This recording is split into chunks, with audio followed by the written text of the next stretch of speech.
So once பார்த்தீங்கன்னா வெப்சைட்டில் order பண்ணுறீங்க அப்படின்னா வெப்சைட்டில் கரெக்டான ஃபோன் நம்பர் கொடுக்குறதில்ல, அதனால நிறைய டைம் பார்சல்ஸ் ரிட்டர்ன் வருது. இன்னொன்று பார்த்தீங்கன்னா நீங்கள் ஃபோன் அட்டன் பண்ணுறதில்ல. ஸோ ஃபோன் அட்டன் பண்ணணும். ஸோ நாங்கள் பார்சல் டிஸ்பேச் பண்ணதுமே உங்களுக்கு வாட்ஸ்அப்பில் இன்டிமேட் பண்ணிடுவோம். ட்ராக்கிங் நம்பர் ப்ளஸ் பார்சல் பார்த்தீங்கன்னா இன்றைக்கி டிஸ்பேச் ஆகுது அப்படின்னு சொல்லிட்டு. ஸோ அதுக்கப்புறம் பார்த்தீங்கன்னா நீங்கள் வந்து ஒரு 2 டேஸ்க்குள்ளே பார்சல் ரிசீவ் ஆகலை அப்படின்னா கண்டிப்பாக எங்களுக்கு இன்ஃபார்ம் பண்ணணும். ஸோ இதுதாங்க நீங்கள் பண்ண வேண்டியது. பார்சல் ஆர்டர் பண்ணுறதுக்கு அப்புறம் நாங்கள் டிஸ்பேச் பண்ணுறதுக்கு அப்புறமும். ஸோ இதை வந்து நிறைய பேர் வந்து ஃபாலோ பண்ணுறதில்ல. நீங்கள் தானே பார்சல் அனுப்புனீங்க, உங்களோட மொத்த பொறுப்பு உங்களோட தான் அப்படின்னு சொல்லிட்டு எங்கள் மேலேயே தூக்கி வைக்கிறீங்க. நாங்கள் பார்சல் டிஸ்பேச் பண்ண தான் முடியும்.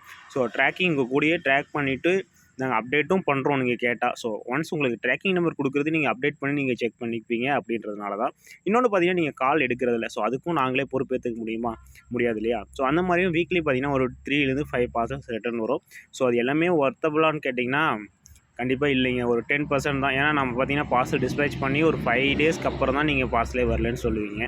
ஸோ அதுக்கப்புறம் பார்த்தீங்கன்னா பிளான்ஸ் நமக்கு வந்து ரிட்டர்ன் வரதுக்கு மறுபடியும் 2 டேஸ் ஆயிரும். ஸோ அப்படி வந்து கிட்டத்தட்ட 7 to 8 டேஸ்க்கு மேலே பார்த்தீங்கன்னா பிளானோட கண்டிஷன் எப்படி இருக்குன்னு உங்களுக்கே தெரியும். ஸோ மோஸ்ட்லி பார்த்தீங்கன்னா பிளான்ஸ் 2 டேஸ்க்குள்ளே வரல அப்படின்னா இன்ஃபார்ம் பண்ணிங்கன்னா அடுத்த நாள் நம்ம டெலிவரி பண்ண வச்சுருவோங்க.